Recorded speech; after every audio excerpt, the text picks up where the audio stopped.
chào tất cả mọi người nhá. Hôm nay em sẽ hướng dẫn cách làm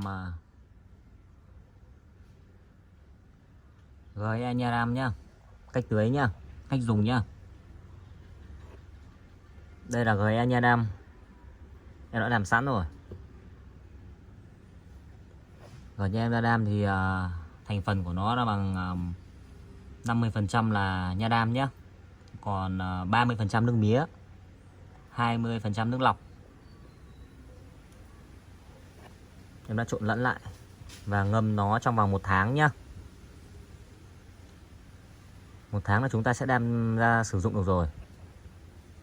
Thì với tác dụng của gói Anyaram này thì tưới cho tất cả các dòng lan nhá. Lan nào chúng ta cũng tưới được và rất tốt nhá. Gói Anyaram này thì tác dụng của nó là chống sốc thuốc cho lan này, cây lan yếu ớt này, không ra rễ này. Chúng ta tưới vào nó sẽ giải độc được và nó sẽ mau ra rễ và ra rễ khỏe nhá.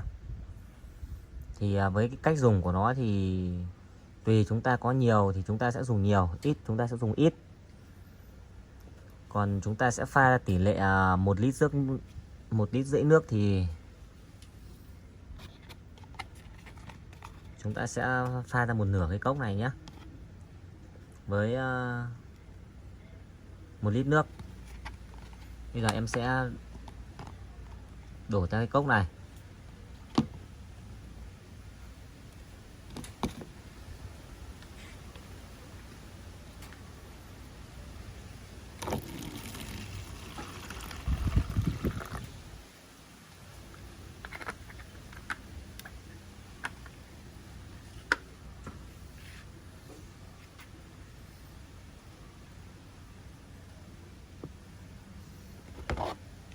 Và chúng ta sẽ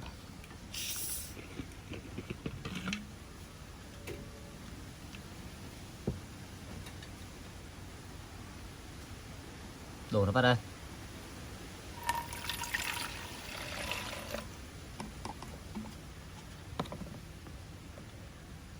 Chúng ta sẽ cho nước lọc vào.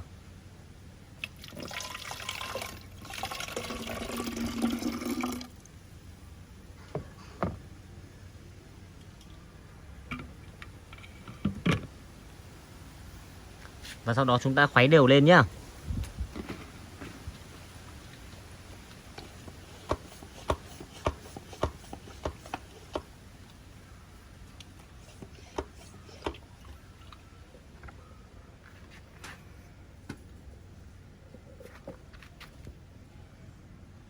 Em sẽ tưới cho mấy chậu hồ điệp này.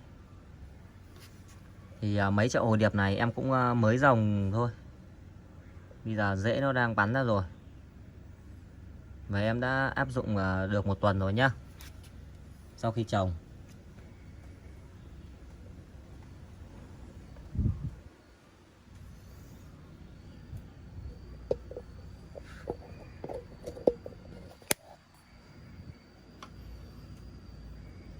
Đó, rễ bắt đầu ra rất nhiều nhá.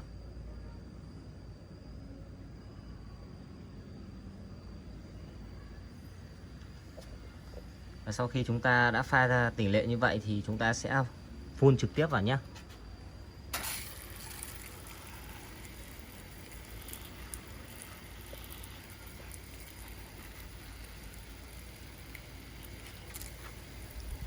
Chúng ta có thể phun vào buổi sáng sớm này hoặc buổi chiều tối mát này. Ngày 2 lần cũng được, không thì ngày 1 lần.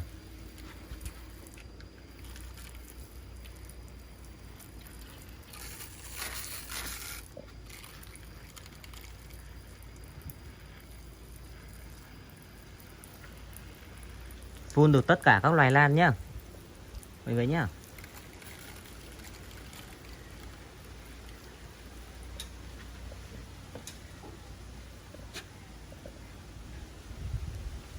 Đó.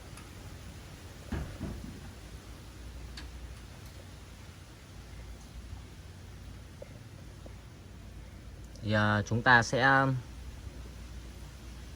thường thì mỗi người một cách chăm sóc khác nhau.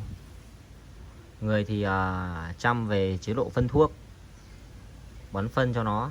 Em thì với cách trồng của em thì rất đơn giản thôi.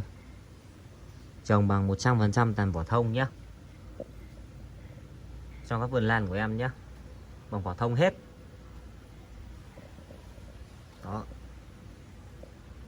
Còn em sẽ dùng bằng nha đam là chính nhá. Rồi nha đam nhá. Phun hàng ngày hàng tuần cho nó. Chúng ta phun ít nhất là 1 tuần 2 lần.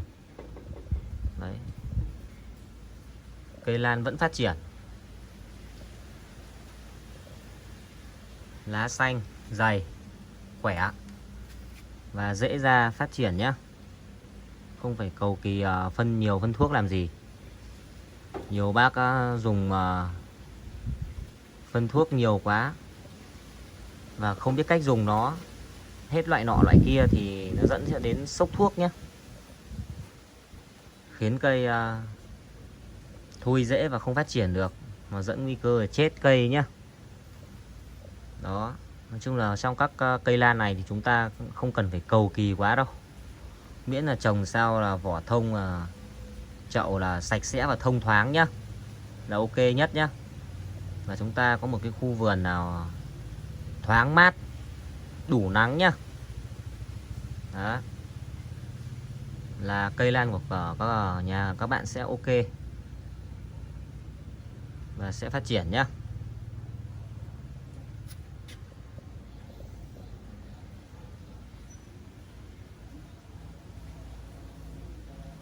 Cây lan nào cũng vậy, không cần phải cầu kỳ lắm đâu. Mọi người cứ trồng cách đơn giản nhất thôi là nó sẽ sống.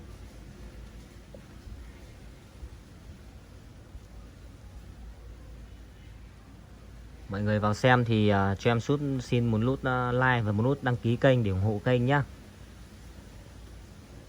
Cảm ơn tất cả mọi người.